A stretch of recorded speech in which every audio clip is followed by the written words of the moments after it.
জুলাই গণ অভ্যুত্থানে অনেকে যুক্ত ছিলেন, অনেকে আহত হয়েছেন, আবার দেশ সংস্কারের কাজে অনেকে ট্রাফিকের কাজ করেছেন। আমরা সরাসরি ইসের সাথে যুক্ত ছিলাম, আন্দোলনের সাথে। তো এর জন্য আমাদের কিছুটা সময় নষ্ট হয়েছে, ওইটার জন্য আমরা মূলত এটা চাচ্ছিলাম। পরীক্ষা 26 তারিখ দেওয়া হয়েছে, কিন্তু আমরা পরীক্ষা পিছাতে যাচ্ছি কারণ আমাদের পর্যাপ্ত সময় আমরা পাইনি। করোনা ভাইরাস বেড়েই চলছে দিন দিন। তো এখানে আমরা চাচ্ছি না আমরা স্বাস্থ্য ঝুঁকি নিয়ে আমরা পরীক্ষা দিই। আমাদের যে দাবিগুলো আছে আমরা মনে করি এগুলো একদম যৌক্তিক। কারণ আমাদের 3টা দাবি হচ্ছে। প্রথম দাবি হচ্ছে আমাদের পরীক্ষা অন্তত 2 মাস পেছানো। কারণ জুলাই গণ অভ্যুত্থানে অনেকে যুক্ত ছিলেন, অনেকে আহত হয়েছেন, আবার দেশ সংস্কারের কাজে অনেকে ট্রাফিকের কাজ করেছেন, পরিষ্কার পরিচ্ছন্নতার কাজ করেছেন। আবার এর মধ্যে চলে আসছিল বন্যাতে অনেকে ত্রাণ বিতরণ করেছেন, ত্রাণ সংগ্রহ করেছে। আর আমাদের 2 নম্বর দাবি হচ্ছে এমসিকিউ এবং সিকিউ মিলিয়ে আমাদের পাস নির্ধারণ করা। আর তৃতীয় দাবি হচ্ছে আমাদের যে এইচএসসি 25 ব্যাচের জন্য 33টা দফা নতুন দেওয়া হয়েছে, সেটা এইবারই প্রথম। তো আমরা এটা নিয়ে অনেক মানসিক চাপে ভুগছি।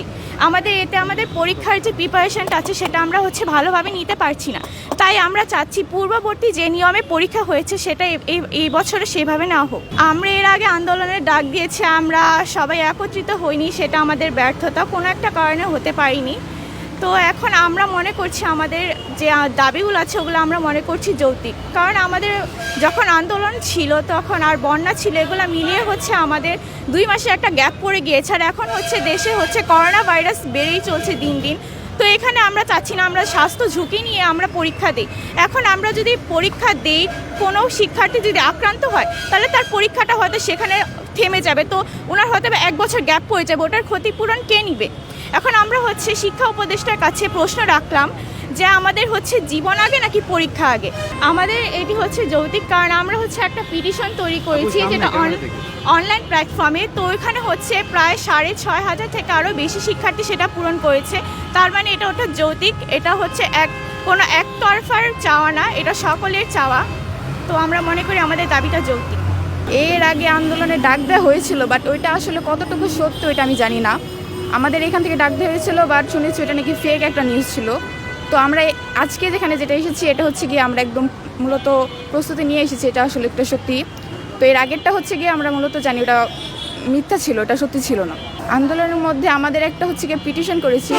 তো ওইটাতে গিয়ে অনেক স্টুডেন্ট ওটা ফিল করেছে, ওইটাই আমরা গিয়ে জমা দেওয়া করছি।